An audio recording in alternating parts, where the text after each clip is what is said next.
பேசுவேன். உன்னை தைரியப்படுத்தன்னு சொல்றது, பிறகு அது மெதுவா சொல்லுது. நானும் புது இடத்துக்கு வரும்போது பயந்தே, ஆனா நீ என்னை தேர்ந்தெடுத்தாளா இப்போ நான் சந்தோஷமா இருக்கேன்.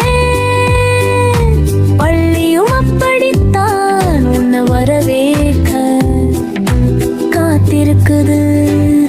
புது நண்பர்கள், புது சிரிப்புகள், புது கனவுகள் எல்லாம் அங்கத்தான் இருக்கட்டுன்னு அதை கேட்ட நந்திதாவோட பயம் எதுவா கரையுது. அவளோட முகத்தில் ஒரு சின்ன சிரிப்பு பிறக்குது.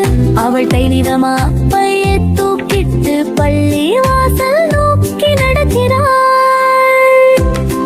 அங்க சில குழந்தைகள் அவளை பார்த்து சிரிச்சு கையை அசைக்கிறார்கள். அந்த தருணத்தில நந்திதாவுக்கு புரியுது, பயம் வந்தா ஓட வேண்டாம்.